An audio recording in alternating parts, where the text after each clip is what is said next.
Bonjour à tous. Alors, aujourd'hui, on s'attaque à un sujet qui peut sembler très classique, presque réglé, hein, la logique d'Aristote. On va parler d'un texte de jeunesse d'un certain Jean Łukasiewicz sur le principe de contradiction chez Aristote. Pendant longtemps, on a eu l'impression que tout était dit sur la syllogistique, la contradiction chez Aristote. C'était un peu un dossier classé, quoi.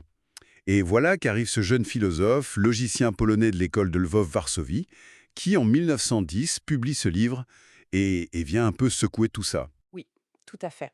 Et la source principale, c'est vraiment cet ouvrage de 1910. C'est un travail de jeunesse, mais absolument fondamental. Souvent, on passe par des introductions, comme celle de Matteusi pour l'édition italienne, pour en saisir la portée. Ce n'est pas juste une note en bas de page, hein. C'est une clé pour comprendre toute sa trajectoire, surtout ses travaux futurs sur les logiques non classiques. D'accord.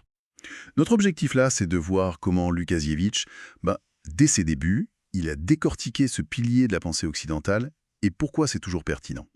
Alors, allons-y. Par où il commence, Łukasiewicz? Alors, il ne commence pas par rejeter le principe, pas du tout. Son approche est très analytique. Il retourne vraiment au texte, surtout le livre Gamma de la métaphysique, et la première chose qu'il fait, et c'est crucial, c'est de distinguer les différentes manières dont Aristote parle de ce principe. Parce qu'il n'y a pas un seul principe de contradiction chez Aristote, hein. Il y en aurait plusieurs. Disons que Łukasiewicz en identifie clairement trois formulations principales. Alors, il y a d'abord la version ontologique sur l'être. Une chose ne peut pas être et ne pas être X en même temps sous le même rapport. Ça concerne la réalité, le monde. Ensuite, la version logique. Là, ça porte sur les jugements. Deux affirmations contradictoires, A et non A, ne peuvent pas être vraies ensemble. Et enfin, il y a la version psychologique.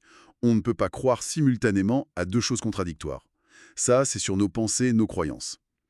Et le truc, selon Łukasiewicz, c'est qu'Aristote lui-même, il jonglait un peu avec ces trois-là sans forcément les séparer nettement. Exactement, c'est un des points centraux. Aristote passe de l'une à l'autre, parfois dans le même argument, sans toujours marquer la différence. Mais là où Łukasiewicz frappe fort, ce qui est vraiment fascinant, c'est sa critique de la démonstration du principe. La démonstration. Mais on dit souvent que c'est un principe premier indémontrable. Aristote essaye quand même de le prouver. Oui, il essaye de le défendre, surtout face à ceux qui voudraient le nier. Il le présente comme le plus certain des principes, mais il propose quand même des arguments pour le soutenir. Et comment il fait ça alors? Et qu'est-ce que Łukasiewicz trouve à y redire? Aristote utilise principalement deux types de preuves. Il y a la preuve dite élenctique, où il essaye de montrer que même celui qui nie le principe doit l'utiliser pour que ses mots aient un sens. C'est une sorte de réfutation par l'absurde de l'interlocuteur.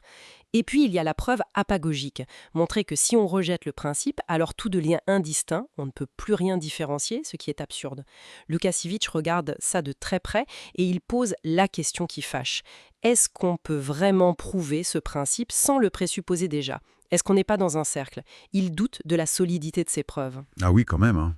C'est audacieux de questionner un truc qui nous semble aussi évident, quoi. C'est la base de toute la logique, non? Quelles sont les conséquences de ce doute? Mais voilà, c'est là qu'on voit où il veut en venir, même si c'est encore tôt dans sa carrière. Cette critique, ce n'est pas juste pour chipoter sur Aristote. Ça prépare le terrain, en fait, pour ses idées révolutionnaires sur les logiques polyvalentes. Les logiques à plusieurs valeurs de vérité, c'est ça, hein? Pas juste vrai ou faux. Exactement.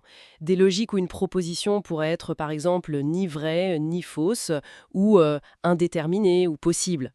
En questionnant le statut de loi absolue de nécessité ultime du principe de contradiction, qui est vraiment le socle de la logique binaire classique, vrai-faux, il ouvre une brèche. Il suggère qu'il pourrait y avoir d'autres systèmes logiques, d'autres façons de raisonner. Est-ce qu'il donne des exemples concrets des cas où ce principe binaire strict pose problème? Oui, et c'est un point important en son analyse.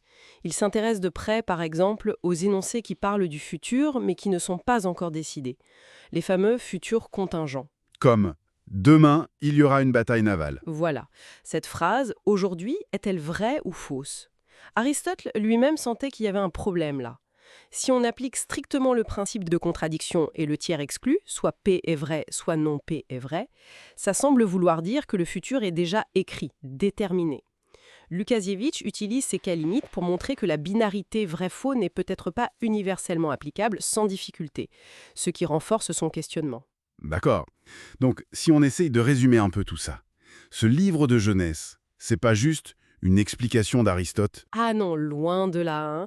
C'est une véritable dissection philosophique. Il met à plat les différentes facettes ontologiques, logiques, psychologiques du principe, et surtout, il ose interroger son caractère soi-disant absolu, nécessaire, indémontrable. Il montre que même ce qui paraît le plus évident, ça mérite qu'on y regarde de plus près. Et ça nous laisse avec une sacrée question pour réfléchir, non? Tout à fait. En faisant ça, en questionnant si rigoureusement un principe aussi fondamental, Lukasiewicz nous invite à nous demander finalement ces bases de notre logique, notre manière de penser.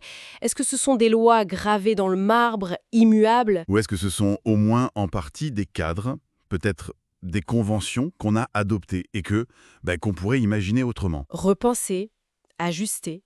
C'est une invitation en fait à ne jamais considérer nos outils de pensée comme définitifs et intouchables.